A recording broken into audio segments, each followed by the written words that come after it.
لوگ بہت زیادہ استخارہ کر کے خواب آئے گا پھر تو بہت ہی پروٹوکول دیتے ہیں اس خواب کو, بہت گراؤنڈ ریئلٹی کو نہیں دیکھتے, زمینی حقائق کو نہیں دیکھتے, خوابوں کو دیکھ رہے ہوتے ہیں. یہ خواب آیا کاروبار بہت چمکے گا, حالانکہ سب کہہ رہے ہیں بھائی نہیں چل رہا ہے یار, سردیوں میں کون برف بیچتا ہے بھائی, دسمبر میں برف بیچ رہا ہے. کہہ رہے مجھے کیا آیا تھا, خواب آیا تھا. ایک ہوٹل والا ہے, ہوٹل والا, اس کی دکان چل نہیں رہی تھی, اس نے کسی پیر سے تعویذ گنڈے لیے, دکان وہ اللہ نے ویسے ہی چلانی تھی, چل گئی بھائی, کبھی نہیں چل رہی ہوتی, کبھی تھوڑے دنوں میں خود بخود چلنا شروع ہو جاتی ہے. اب اس کو اس کے پیر و مرشد نے کہہ دیا دکان تو چلیے مگر 10 بجے دکان بند کرنا ضروری ہے, اگر نہیں بند کی تو یہ کاروبار واپس ریورس ہو جائے گا. اب اس کے ہوٹل میں 10 بجے ٹھیک ٹھاک رش ہوتا ہے, مگر وہ پیر و مرشد کی وجہ سے کیا کر دیتا ہے, بند. مجھے کسی نے بتایا کہ اتنا رش ہوتا ہے سب کسٹمر کو چھوڑ کے نکل لیتا ہے, یہ کہ پیر صاحب نے کہا ہے کہ واپس. میں نے کہا جاہل ہے بیچارہ, فارغ آدمی, اس کو بولو کہ نہ اس پیر کے تعویذ گنڈوں سے دکان چلی ہے اور نہ 10 بجے دکان بند کرنے سے کاروبار ٹھپ ہوگا. ویسے تو شریعت کا حکم ہے کہ رات جلدی سو صبح جلدی اٹھو, اس بیس پہ اگر کر رہے ہو تو ٹھیک ہے, پیر صاحب کے کہنے پہ کرنے کی ضرورت نہیں ہے. اس بیس پہ اگر کر رہے ہو بھائی رات کو جلدی سونا چاہیے صبح جلدی اٹھنا چاہیے, وہ تو ٹھیک ہے. لیکن اگر پیر صاحب نے کہہ دیا کہ 10 بجے, تو پیر صاحب کو بولو بھائی بس یہ تعویذ اپنے پاس رکھو, میرا کاروبار اللہ نے چلانا تھا چلا دیا. کیونکہ اگر پیر صاحب کے تعویذ سے اس طرح بزنس چل رہا ہوتا تو پھر دنیا میں کوئی بے روزگار نہیں ہوتا. میں نے کہا یہ جو پیر صاحب ہیں ان کا اپنا بزنس اس تعویذ سے چل رہا ہے. ہاں, اصل مسئلہ کیا ہے, اس تعویذ سے ان کا اپنا بزنس چل رہا ہے. تو ایسی توہمات کی دنیا میں رہتے ہیں. جینا سیکھو تمیز کے ساتھ. توہمات, جو وہمی آدمی ہے خدا کی قسم کبھی بھی سکون میں نہیں رہتا, اس کا اللہ پہ توکل تو ہوتا ہی نہیں ہے. ہمیں اللہ نے حکم دیا ہم گراؤنڈ ریئلٹی کو دیکھ کے فیصلہ کریں, پھر نتیجہ کس پہ چھوڑ دیں, اللہ پہ. دکان چلے گی تو اللہ چلائے گا, نہیں چلے گی تو بھائی نہیں چلانی تو کیا ہو سکتا ہے. پھر بھی نہ چلے تو ایک طریقہ بتاتا ہوں, میرا کمپیوٹر خراب ہو گیا تھا, چل کے ہی نہیں دے رہا تھا.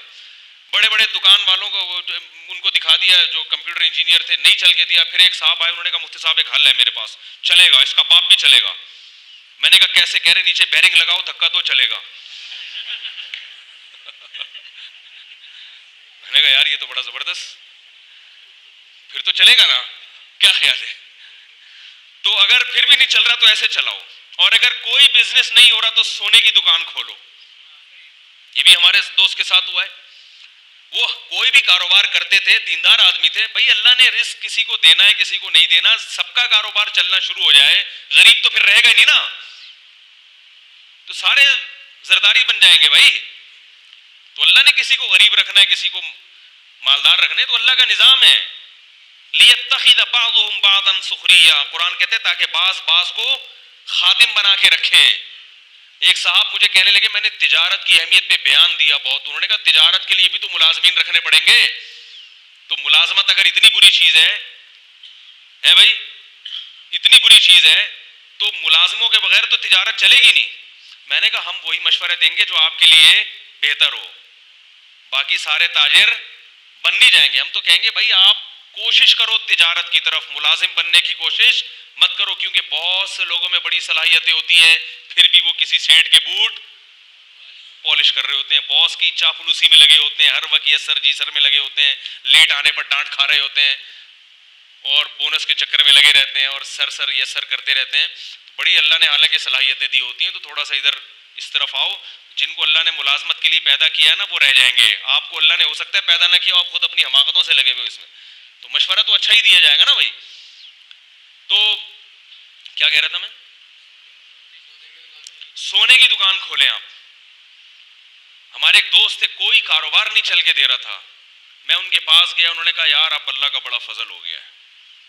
دیکھو جو آدمی خوش رہنا چاہتا ہے نا وہ ہر طرح سے رہ لیتا ہے, انجوائے کرتا ہے ہر چیز کو. میں نے کہا اب کہہ رہے اب تو میں نے سونے کا ڈائریکٹ سونے میں ہاتھ ڈالا ہے. میں نے کہا آپ کا تو پاپڑ کا کام نہیں چل رہا تھا پکوڑوں کا, آپ سونے پہ کیسے آ گئے بھائی؟ کہہ رہے اب تو میرے ساتھ میرا بھائی بھی ہے, تو 12 گھنٹے کی ڈیوٹی لگتی ہے, سونے کا کاروبار ہے. کہہ رہے 12 گھنٹے میں سوتا ہوں اور 12 گھنٹے وہ سوتے ہیں, بڑا ٹائٹ چل رہا ہے. تو کیا کہہ رہا تھا یار میں, ہاں تو خواب جو ہے نا، خواب ان کو زیادہ پہلے گراؤنڈ ریئلٹی ہے، اس کے بعد دوسرے درجے میں خواب ہے. اچھا خواب آ گیا، چلو بھائی اچھی بات ہے، اللہ کی طرف سے کچھ حوصلہ افزائی ہو رہی ہے. لیکن اعمال خراب ہیں اور خواب میں جنت میں ٹہل رہے ہیں تو یہ شیطان کا دھوکہ ہے. اور اعمال اچھے ہیں، گناہوں سے بچنے کی توفیق مل رہی ہے، خواب میں جہنم آ رہی ہے تو پریشان ہونے کی ضرورت نہیں ہے. قرآن کیا کہہ رہا ہے؟ اما من اعطا واتقا، جو دے گا اللہ کی راہ میں، صدقہ کرے گا اور گناہوں سے بچے گا، فسنیسرہ للیسرا، ہم اس کو جنت کی طرف لے جائیں گے. وہ اما من بخیل واستغنا، اور جو کنجوسی کرے گا، صدقات و خیرات نہیں کرے گا اور شریعت کے حکام کو فالو نہیں کرے گا، اللہ سے تکبر کرے گا، فسنیسرہ للعسرا، تو ہم اس کو جہنم کی آگ کی طرف دھکیلیں گے اس کو آہستہ آہستہ. تو پہلے قرآن و سنت ہے، خواب کا درجہ اس کے بولو بھائی بعد ہے. تو اس لیے کسی کو خواب میں آ جائے مرزا سچا نبی ہے کچھ بھی نہیں ہوتا، خواب میں آ جائیں فلاں پیر صاحب ہیں فلاں ہیں، اس سے کوئی فرق. یہ سارے جتنے باطل فرقے ہیں، گمراہ لوگ ہیں، یہ سب الہامات اور خوابوں کی پیداوار ہیں. یہ بات یاد رکھ، سب سب کے پاس کرامتیں ہوتی ہیں. میرے پیر صاحب کو میں نے چاند پہ دیکھا، میں نے ان کو مریخ پہ ٹہلتے ہوئے دیکھا، صحیح ہے نا، میں ان کو قبر سے نکلتے ہوئے دیکھا، میں ان کو یہ سب کے پاس قصے بہت ہوتے ہیں یہ، اور انہی چیزوں سے یہ لوگ متاثر ہوتے ہیں. حضرت جنید بغدادی رحمہ اللہ تعالیٰ کی خدمت میں ایک شخص آیا، بہت عرصہ رہا، پھر واپس جانے لگا مایوس ہو کے. انہوں نے کہا کیوں جا رہے؟ انہوں نے کہا میں تو سمجھتا تھا آپ بہت بڑے بزرگ ہیں، تو میں نے تو کوئی کرامت دیکھی نہیں، آپ کوئی گنجے کے سر پہ ہاتھ پھیرا ہو، بال اگائے ہو، کسی کو پھونک لگائی ہو ٹھیک ہو گیا ہو. آپ تو ہماری طرح کے صبح پراٹھے کھاتے ہیں، انڈا کھاتے ہیں، اس کے بعد پھر اپنا عبادت کرتے ہیں یا جو بھی، تو ہماری طرح کے آدمی ہیں آپ، کچھ ہو ہی نہیں رہا. تو انہوں نے فرمایا مجھے اتنے عرصے میں کبھی سنت کے خلاف کوئی کام کرتے ہوئے دیکھا؟